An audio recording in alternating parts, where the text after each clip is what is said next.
Guys കുറച്ച് നാളായിട്ട് ചെയ്യണമെന്ന് വിചാരിച്ചിരിക്കുന്ന കാര്യമാണ് കേട്ടോ. 2 ട്രിപ്പിളൊക്കെ എടുത്ത് ഇതുപോലെ കെട്ടിയെടുത്തിട്ട് നേരെ നമ്മൾ നമ്മുടെ പാലത്തിലേക്ക് വെച്ച് പിടിച്ചിരിക്കുകയാണ്. സംഗതി മറ്റൊന്നുമല്ല, ഇതിന്റെ മണ്ടയിൽ നിന്നുകൊണ്ട് കുറച്ച് മീനുകളെ ഉടക്കി അടിച്ച് പിടിക്കാനുള്ള പരിപാടിയിലാണ്. ഈ ഒരു സംഗതിക്ക് ഏറ്റവും നല്ല ബെയ്റ്റ് എന്ന് പറഞ്ഞാൽ നല്ല കെട്ട ചാളയാണ് കേട്ടോ. എന്നാൽ കെട്ട ചാളയെന്ന് എവിടെയും വാങ്ങാൻ കിട്ടാത്തോണ്ട് നമ്മൾ നല്ല പച്ച ചാളയെ വാങ്ങിക്കൊണ്ട് വന്നിരിക്കുകയാണ്. ഇവിടെ നിന്നും ചൂണ്ടയിടുമ്പോഴുള്ള ഏറ്റവും വലിയ റിസ്ക് എന്ന് പറഞ്ഞാൽ ബോട്ടുകൾ പോകുന്നത് നമ്മൾ ശ്രദ്ധിക്കേണ്ടതുണ്ട്. വെട്ട് ചൂണ്ടയിൽ കൂടുതൽ റിസൾട്ടിന് വേണ്ടി ചാള നമ്മൾ ചവിട്ടി പീത്തിയാണ് ഇടുന്നത് കേട്ടോ. ചവിട്ടി പീത്തിയ ചാള എങ്ങാട്ട് അടിയിലോട്ട് ചെല്ലേണ്ട താമസം മീനുകൾ നല്ല കൊത്തും തുടങ്ങിയിട്ടുണ്ട്. വെട്ടിച്ച് അങ്ങനെ ആദ്യത്തെ മീൻ നമുക്ക് അടിച്ചു കയറിയിരിക്കുകയാണ്. അത്യാവശ്യം സൈസുള്ള ഒരു പൊതക്കൻ തേടാണ് ആദ്യമായി നമ്മുടെ വെട്ടിച്ചൂണ്ടയിൽ അടിച്ചു കയറിയിരിക്കുന്നത്. ഒരു വിധത്തിൽ നമ്മൾ ഇവനെ ഇതിൽ നിന്നും ഊരിയെടുത്ത് രണ്ടാമത്തെ ചാളയും കുരുത്ത് ചൂണ്ട താഴേക്ക് ഇറക്കി വിട്ടിരിക്കുകയാണ്. ഇടയ്ക്കിടയ്ക്കായി ബോട്ടുകൾ ദൂരെ നിന്ന് വരുന്നത് കാണുമ്പോൾ തന്നെ നമ്മൾ ചൂണ്ട പൊക്കി ഇവരെ സേഫ് ആയിട്ട് വിടേണ്ടതുണ്ട് കേട്ടോ. അങ്ങനെ കുറച്ചു നേരത്തെ ലാഗിന് ശേഷം നമ്മൾ തേടി വന്ന മുതലിനെ നമുക്ക് അടിച്ചു കിട്ടിയിരിക്കുകയാണ്. നല്ല സൈസ് നച്ചറുകളെയാണ് ഇവിടെ നിന്നും ഈ രീതിയിൽ ട്രിപ്പിൾ ഹുക്കിൽ അടിച്ച് കിട്ടിക്കൊണ്ടിരിക്കുന്നത്.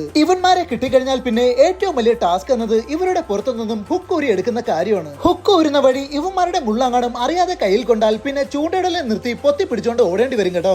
എന്തായാലും ഇടുന്ന തീറ്റയെല്ലാം മീനുകൾ നിമിഷ നേരം കൊണ്ട് കൊത്തിപ്പറിച്ച് തിരിച്ചു വിട്ടോണ്ടിരിക്കുവാണ്. അങ്ങനെ ചൂണ്ടയിടലിൽ മുഴുകിക്കൊണ്ടിരിക്കുമ്പോൾ നമുക്ക് വളരെ സന്തോഷം തോന്നിക്കുന്ന ഒരു കാര്യം കാണാൻ കഴിഞ്ഞു കേട്ടോ. കുറച്ച് പെർഫ്യൂംസുമായി 2 ബ്രോസ് നമ്മുടെ അടുത്തേക്ക് വന്നിട്ടുണ്ട്. ഈ കാണുന്ന പെർഫ്യൂംസ് എല്ലാം ഇവർ തന്നെ വീട്ടിലിരുന്ന് ഉണ്ടാക്കി എടുത്തിരിക്കുന്നതാണ്. ഈ ഒരു പ്രായത്തിൽ തന്നെ ഇതുപോലത്തെ ഒരു സംരംഭം ഇവർ തുടങ്ങിയിട്ടുണ്ടെങ്കിൽ ഇതിനെ നമ്മൾ പ്രോത്സാഹിപ്പിക്കേണ്ടതുണ്ട്. തൽക്കാലം ആവശ്യമില്ലെങ്കിൽ പോലും ഇവരുടെ കയ്യിൽ നിന്നും ഒരു ബ്ലൂ കളർ പെർഫ്യൂം നമ്മൾ വാങ്ങിയിരിക്കുകയാണ്. ഇത് കഴിഞ്ഞ് ചിന്തിക്കുമ്പോഴാണ് ചാളമീനിട്ട് വരുന്നത് കൊണ്ട് തന്നെ ഫിഷിംഗ് കഴിയുമ്പോഴേക്കും ഈ ബ്ലൂ കളർ പെർഫ്യൂം നമുക്ക് എന്തായാലും ആവശ്യം വരും കേട്ടോ.